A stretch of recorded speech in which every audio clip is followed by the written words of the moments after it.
สวัสดีค่สวัสดีค่ะะ พบกับรายการ Fair Agora ชวนคุยค่ะ วันนี้เรามีท็อปิกเรื่องอะไรบ้าง แล้ววันนี้เราอยู่กับใครบ้างเอ่ย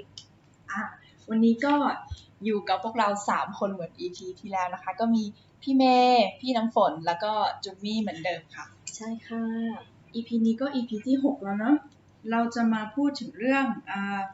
เกษตรกรจะอยู่กับสถานการณ์โควิดได้อย่างไร โดยเฉพาะในช่วงการเปิดหีบปี 64 นี้หรือว่าสั้นๆก็คือชาวไร่กับโควิดเปิดหีบปี 64 จะรับมือยังไงสถานการณ์โควิดเนี่ยทุกประเทศทั่วโลกได้รับผลกระทบหมดเลยใช่ค่ะเพราะว่ามนุษย์ทุกคนในโลกอ่ะต้องปรับตัวเองให้เพื่อป้องกันโควิดอะค่ะเราต้องปรับการใช้ชีวิตที่มันต่างจากเดิมที่เราเคยอยู่แบบสุขสบายอะไรเงี้ยเราก็จะมาอาจจะลำบากนิดนึงแต่ว่าความลำบากนี้ก็ทำให้เราปลอดภัยจากโควิดนะคะใช่แล้วก็เริ่มปรับตัวตั้งแต่ตอนที่โควิดมาแรกๆเนาะที่เขาแบบมีช่วงหนึ่งที่แบบจะดังมาก New Normal เราจะปรับตัวยังไงกับ New Normal แล้วก็ปัจจุบันนี้ทุกคนก็ปรับตัวเข้ากับ New Normal เรียบร้อยแล้วก็กลายเป็นว่า New Normal กลายเป็น Normal แล้วแต่อีกอย่างเนาะอีกอย่างตอนแรกๆก็ทุกคนแบบกลัวกันมากอะไรเงี้ยแต่ทุกวันนี้ทุกคนอาจจะ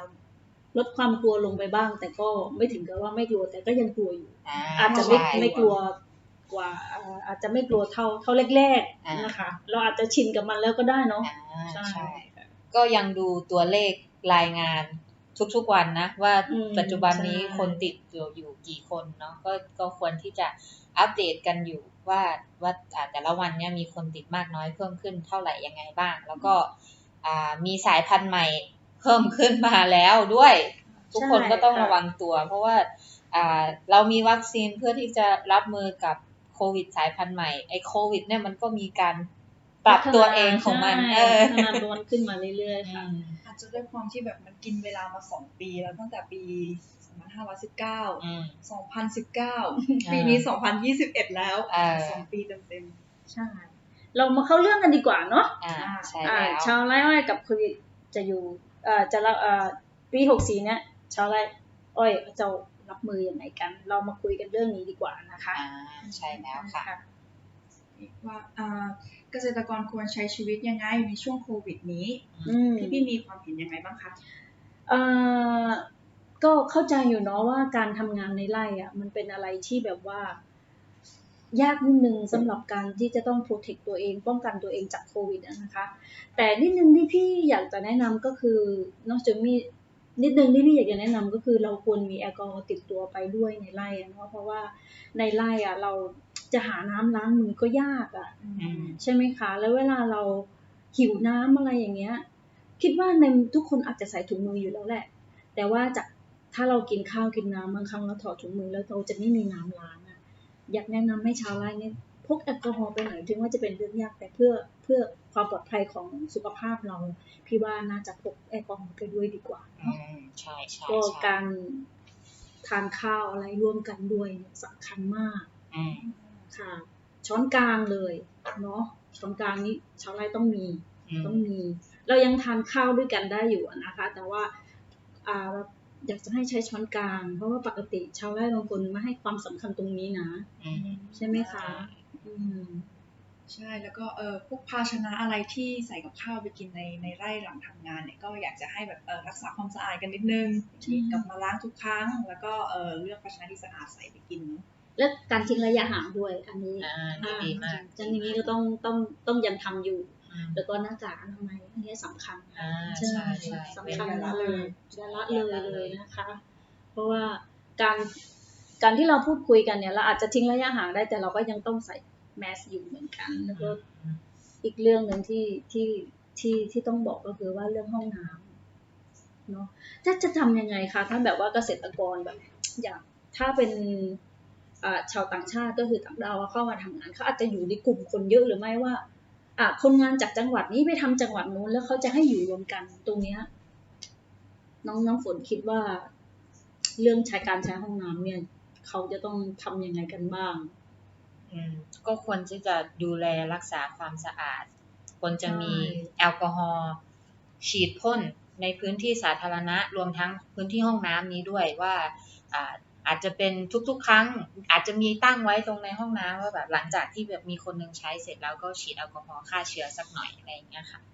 อันนี้น่าจะเป็น ใช่เพราะว่าการไปอยู่รวมกันอย่างที่เราเคยทราบอะค่ะว่าเขาจะมีบ้านพักให้เกษตรให้ worker เนาะให้คนงานอยู่เป็นครอบครัวไปอันนี้ก็คือสำคัญว่าทำยังไงถึงจะไม่ให้เป็นคลัสเตอร์ใหม่ประมาณนั้นนะคะก็ต้องมีกลุ่มเป็นกลุ่มคนที่เยอะอาศัยร่วมกันใช่ไหมคะใช่ค่ะถ้าติดแล้วมันก็ลำบากเราจะต้องหยุดงานรายได้ก็จะหายไปควรจะป้องกันดีกว่ารักษาแก้ไขทีหลังอาจจะไม่สะดวกสบายเท่ากับตอนที่ไม่มีโควิดแต่ว่ามันก็จำเป็นที่จะต้องทำแล้วก็ปรับตัวตามสถานการณ์ใช่อีกเรื่องนึงสำคัญมากเหมือนกันพี่เมย์กับจูนี่ก็คือการฉีดวัคซีนให้มันครบตามจำนวนที่ควรจะได้รับคิดว่าเกษตรกรบางคนก็น่าจะฉีดกันครบแล้วเนาะอาจจะมีบางคนที่ยังไม่กล้าตัดสินใจที่จะฉีดอะค่ะซึ่งเราก็เข้าใจตรงนี้เพราะว่ามันบังคับกันไม่ได้เพราะมันจะมีทางที่เราอย่างที่เมย์เคยคุยกับเกษตรกรท่านหนึ่งนะคะท่านบอกว่าท่านไม่อยากฉีดอะค่ะแล้วทีนี้ก็มีคนมาบอกว่าถ้าคุณไม่ฉีดนะคุณไม่สบายเนี่ยไปหาหมอเขาจะไม่รักษาคุณเลยอะไรอย่างเงี้ยซึ่งเขาก็กลัวมากเขาก็เลยแบบต้องยอมฉีดทั้งที่เขาแบบไม่อยากฉีดอะค่ะแล้วทีนี้พอเขาไปหาหมอเขาก็เริ่มถามว่าคุณหมอคะมันมีข่าวออกมาว่าถ้าดิฉันไม่ฉีดวัคซีนเนี่ยถ้าไม่สบายไปหาหมอจะไม่รับรักษาเลยแล้วคุณหมอก็บอกว่าไม่จริงข่าวเรื่องนี้ทางรัฐบาลเขาไม่ได้บังคับให้ใครฉีดนะคะก็คือสมัครใจฉีดกันได้เกษตรกรท่านนั้นท่านก็เล่าให้ฟังบอกท่านก็โอเคท่านตอนนี้ท่านสบายใจแล้วเพราะว่ามันมีคุณพ่อของเขาซึ่งไม่ได้ฉีดนะคะแล้วเขาก็ห่วงตรงนี้อยู่ว่าถ้าเวลาคุณพ่อเขาไม่สบายเนี่ยไปหาหมอแล้วหมอจะไม่รับรักษาอันนี้มันไม่ใช่เรื่องจริงเราก็อย่าไปฟังเพราะว่าใครจะฉีดก็ได้ใครไม่ฉีดก็ได้เขาไม่บังคับแต่ว่าถ้าฉีดก็ดีนะคะเพราะว่ามันกันโควิดได้ค่ะแต่ว่าไม่ใช่กันโควิดสิมันก็ยังฉีดแล้วมันก็ยังติดอยู่เนาะอย่าตรงเนี้ยอย่าต้องเข้าใจด้วยค่ะว่าฉีดแล้วเราก็ยังติดเพียงแต่ว่าถ้าเราฉีดวัคซีนเชื้อมันจะไม่ลงปอดเท่านั้นเองแล้วต่อไปค่ะน้องจมี่คนที่ฉีดแล้วบางคนอาจจะไม่ค่อยแบบกาดตกอย่างเงี้ยอันนี้สำคัญมากเลยนะคะจะปล่อยปละละเลยตัวเองเพราะว่าฉีดแล้วยังไงเราก็ยังติดได้อยู่ก็ต้องป้องกันตัวเองเหมือนเดิมนะคะต้องค่ะใช่การรับเชื้อแล้วก็การไปแพร่เชื้อให้คนอื่นค่ะล้างมือด้วยล้างมือบ่อยๆใช่ล้างมือด้วยสบู่ถ้าเกิดว่าไม่มีสบู่ก็อย่างที่พี่เมย์กล่าวไว้ตั้งแต่ตอนต้นก็คือใช้แอลกอฮอล์พกแอลกอฮอล์ไปด้วยอาจจะดูยากนิดนึงเนาะค่ะเพื่อการทำงานในไร่ช่วงโควิดเนี่ยแต่ว่าเพื่อสุขภาพเพื่อปลอดโควิดเนี่ยค่ะเราก็ต้องตระหนักตรงนี้ด้วยว่าอยากขออนุญาตเสริมอีกอันนึงก็คือเดี๋ยวนี้เนี่ยทางรัฐบาลเขามีการแจกชุดตรวจแอนติเจนเทสฟรีถ้าเกิดว่ามีการเข้าไปอยู่ในพื้นที่สัมผัสผู้ป่วยหรือว่าแบบมารู้ทีหลังว่าเรามีความเสี่ยงอะไรอย่างเงี้ยก็ควรที่จะหาชุดตรวจเนี้ยมาตรวจแล้วก็กักตัวตัวเองสัก5 วัน7 วันอะไรอย่างเงี้ยค่ะหรือไม่ก็รายงานให้กับบุคคลที่เกี่ยวข้องรบสตอสมอะไรต่างๆที่อยู่ในชุมชนของเราเนี่ยให้รับทราบไว้ว่าเราอาจจะเป็นหนึ่งในกลุ่มเสี่ยงคนที่เสี่ยงต่อการแพร่กระจายเชื้อลงไปในพื้นที่ของตัวเองนะคะก็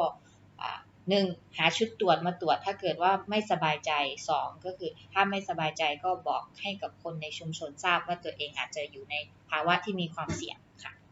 แล้วอีกอย่างนึงนะคะถ้าแบบว่าเวลาที่เราไปทำงานในไร่อะถ้าเจ้าของไร่เขามีที่วัดอุณหภูมิก่อนเข้าทำงานก็จะดีมากนะคะอันนี้เจ้าของไร่ควรกระหนักด้วยเนาะว่าเราอาจจะเช็คอุณหภูมิคนงานก่อนที่จะให้เขาไปทำงานเนี่ยคิดว่าอันนี้น่าจะดีหรือไม่ก็ตั้งที่วัดอุณหภูมิไว้ถ้าทางเข้าบ้านพักก็ได้เนี่ยค่ะเขาแบบจะได้เช็คเรื่อยๆให้คนงานสบายใจมากยิ่งขึ้นนะคะโอเค เคค่ะอันนี้ดีมากเลยใช่หนูว่าต้องถามถึงความร่วมมือของเจ้าของไร่ด้วยว่าจะจัดการทรัพยากรพวกนี้ให้กับคนงานได้อย่างไรบ้างก็คือเกษตรกรตอนนี้ก็ต้องยากนิดนึงเนาะกับการทำงานในไร่เนาะ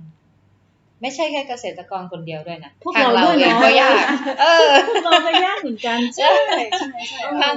ทางเราแฟร์กล้าของเราเนี่ยเรามีการปรับตัว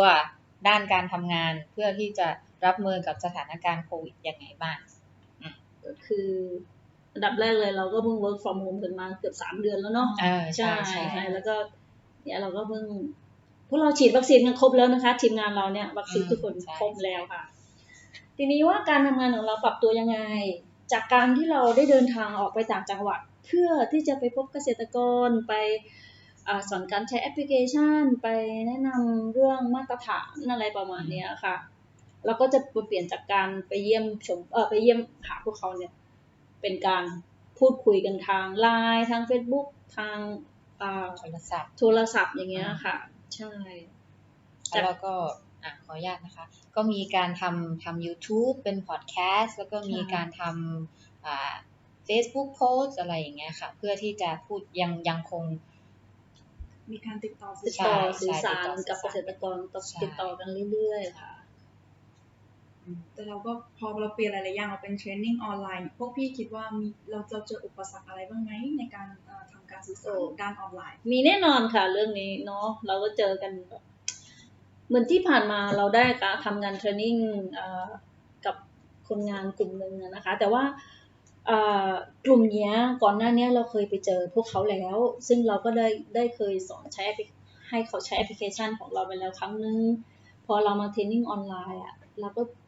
เจอปัญหาอยู่เหมือนกันแต่ว่าไม่ถึงขั้นว่ามากมายอะไรขนาดนั้นนะคะแต่เพียงแต่ว่าใช้เวลาเยอะมาก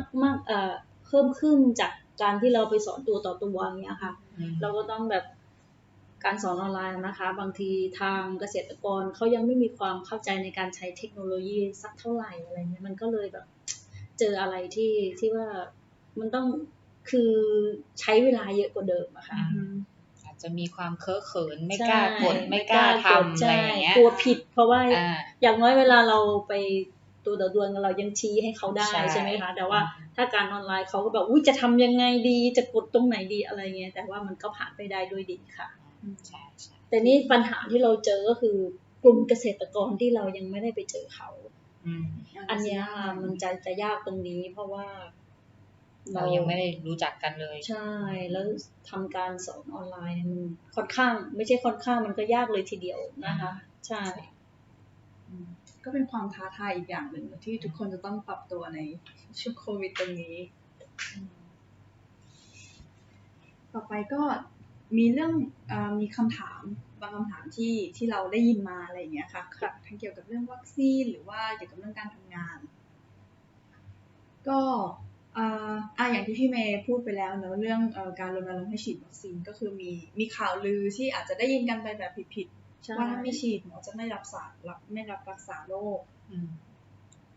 ซึ่งอันนี้พี่เมย์ยืนยันและคุณหมอก็ยืนยันว่าไม่เป็นความจริงนะคะถูกต้องอันนี้เราได้ตรงนี้มาจากเกษตรกรท่านหนึ่ง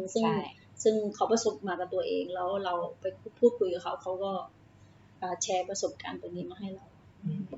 ใช่ค่ะอีกอันนึงก็คือคำถามเรื่องการเดินทางข้ามจังหวัดเพื่อที่จะไปตัดอ้อยในช่วงฤดูการตัดอ้อยเนี่ยมันจะเดินทางได้อยู่หรือเปล่าในช่วงโควิดที่จะถึงนี้แต่ถ้าได้ยินข่าวมานะถ้าฉีดวัคซีน2 เข็มครบเดินทางข้ามต่างจังหวัดได้แต่ว่าก่อนเดินทางก็ตรวจดูสักหน่อยนึงนะไปถึงที่จังหวัดปลายทางแล้วก็ตรวจอีกรอบนึงอันนี้เราไม่ต้องกักตัวค่ะใช่เราเดินทางได้นะคะเพียงแต่ว่าเราต้องไปตามสเต็ปของทางรัฐบาลท่านวางเอาไว้ก็คือว่าฉีดวัคซีนครบ2 เข็มก่อนเดินทางก็ตรวจโควิดก่อนโอเคไปถึงปลายทางก็ตรวจอีกรอบนึงก็ไม่ต้องกักตัวแล้วนะคะตั้งแต่วันที่1 พฤศจิกายนนี่ก็เริ่มแล้วค่ะใช่ใกล้แล้วนะคะแต่ก็ยังต้องคงมาตรการป้องกันรักษาตัวเองเหมือนเดิมกาดอย่าตกอันนี้จำไว้เลยนะคะกาดอย่าตกใช่ แล้วก็ ต่อ อ่า นะ โอเค ถ้าเกิดว่ามีการระบาดอย่างหนักรุนแรงในไร่ที่เราไปตัดอ้อยอย่างเงี้ยหรือว่าในชุมชนของเราจะต้องหยุดทำงานหรือเปล่าหรือว่าเราควรจะป้องกันรักษาตัวเองแล้วก็ออกไปทำงานต่อเลย อันนี้พี่ว่าแล้วควรจะหยุดเนาะแล้วก็ไม่ให้เจ้าของไร่เขาจัดการเรื่องนี้ก่อนสมมติว่ามีคนในชุมชนหรือว่ารอบๆชุมชนเรามีคนติดสมมติว่าเราทราบเงี้ยเราก็น่าจะหยุดก่อนแล้วเพื่อจะเช็คดูอาการดูอะไรเงี้ยค่ะถ้าเกิดว่ามีกรณีอย่างนี้ก็ควรที่จะใส่ใจถึงความสะอาดใช้แอลกอฮอล์ล้างพื้นที่สาธารณะทั้งหมดอะไรอย่างเงี้ยเพื่อที่จะฆ่าเชื้อให้ได้มากที่สุดเท่าที่จะทำได้ลดการระบาดให้มันมากที่สุดเท่าที่จะทำได้ควรจะหยุดสักพักนึงแล้วค่อยเริ่มต้นใหม่ค่ะถ้าเกิดกรณีอย่างนี้เนาะส่วนอีกคำถามนึงก็คือเรื่องการที่มีแรงงานข้ามพรมแดนเนี่ยจะมาตัดอ้อยในช่วงที่จะตัดอ้อยเนี่ยจะมาได้หรือเปล่าได้ไหมช่วงนี้ได้ไหมคะกำลังคิดที่เขาบอกว่าเขาจะเปิดประเทศตอน1 พฤศจิกายนอย่างนั้นมันก็แสดงว่าพรมแดนตรงระหว่างประเทศจังหวัดสระแก้วกับกัมพูชานั้นน่าจะแต่อย่าลืมนะว่าเขาบอกว่ามีแค่10 ประเทศที่จะเข้ามาได้ลืมใช่อันนี้คือค่ะใช่จะมีแค่10 ประเทศก็คือจะมีลิสต์ของรัฐบาลออกมาแล้วว่ามีประเทศไหนบ้างนะคะแต่ทีนี้ว่าเกษตรกรยังคนงานน่าจะยังเข้ามาไม่ได้ไหมอย่างแรงงานกัมพูชาแรงงานพม่าลาวอะไรเงี้ยน่าจะยังเข้ามาไม่ได้นะคะเพราะว่า